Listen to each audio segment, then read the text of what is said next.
What is up, Pllana Nation, and welcome back to another video. Today, we are doing something kind of new on this channel that I've never done. Usually, I break down things like this in a top 10 list, but I want to go more in depth with this particular wrestler. Anyways, we're going to go over who I think is the most underrated wrestler that I truly believe could make one hell of a world champion. Many of you guys are probably assuming that I'm gonna say someone like Cesaro or Sami Zayn or Luke Harper. It's none of those guys, because a lot of people understand how talented they are. Instead, the wrestler I am thinking about and talking about in this video is a former Raw Tag Team Champion and a former member of the Bullet Club in New Japan.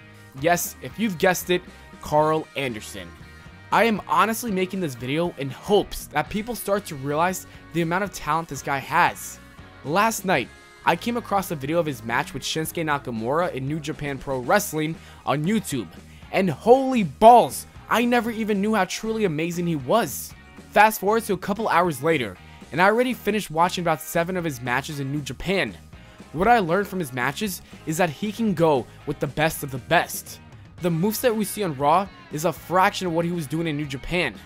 He is also extremely athletic, which is something we never see on WWE programming. Ever since arriving on the main roster way back in May of last year, it seems as if the hype of him and Gallows is dying down every single week. I think the major reason as to why Karl Anderson is extremely underappreciated is because the writers of Raw have no clue who he is and how good he is.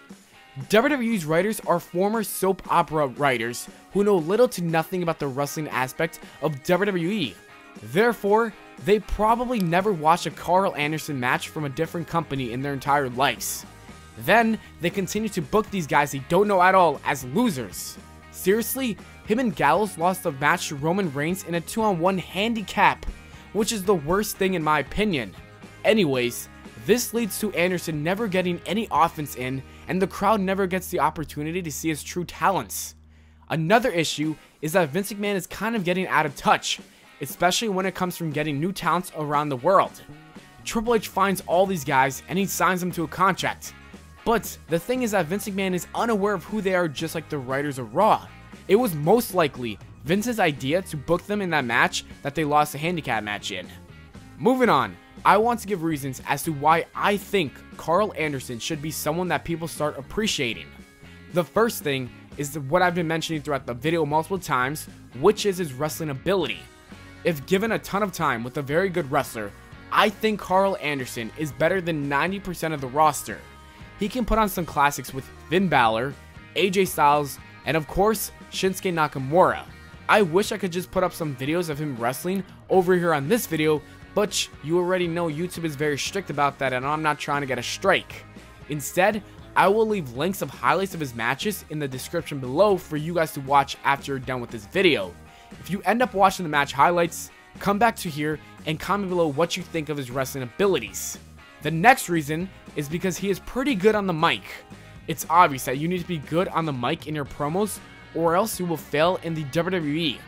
Karl Anderson and Luke Gallows are both great on the mic, but a lot of people probably think otherwise due to those terrible promos they were given from the creative team, like the entire old day crap we saw as well as the whole doctor thing. But if you were to ever watch a YouTube video when these guys get interviewed after their matches, we see the true microphone skills from Anderson and Gallows. It sucks that we only see them there rather than on TV. Also, during the whole beat up John Cena promos, AJ, Gallows, and Anderson were all killing it, proving why if given a good storyline, these guys would be great. Anderson is also a very great guy outside of the WWE in terms of being very happy and never complaining. When you look at the way he is being booked and all the matches he is losing, you would assume he would be going in an interview and complain about how he is being treated. We see a ton of guys such as Ryback and Cody Rhodes talk about their hatred for the company and the creative team. Even Ziggler, who said one bad thing about the company and was demoted to the bottom of the chain. Anderson seems to be very happy with being signed in the first place. I do see him always talking good about the company in a very positive way. He seems to be a very loyal guy, which is why the company should start appreciating him themselves. I really hope WWE begins to realize how great Anderson really is. I hope Triple H just slaps some sense into Vince McMahon one day and they push him in Gallows or even pushes him as a singles run. I personally would love to see the Balor Club form and for them to dominate everyone and everything on Raw. If this video reaches 1,000 likes, I will make a fantasy booking on how the Balor Club should be formed. Leave a comment also if you want to see that as well. One last thing is, who do you think is the most underrated wrestler in the company? Do you agree with me or do you disagree with me? Let me know in the comments below. As always, thanks for watching. I hope you all enjoyed. If you did, don't forget to leave a like and subscribe for more. Make sure to follow me on Twitter at Pllana. Check out my other channel, Official Life Facts, and I'll see you all later.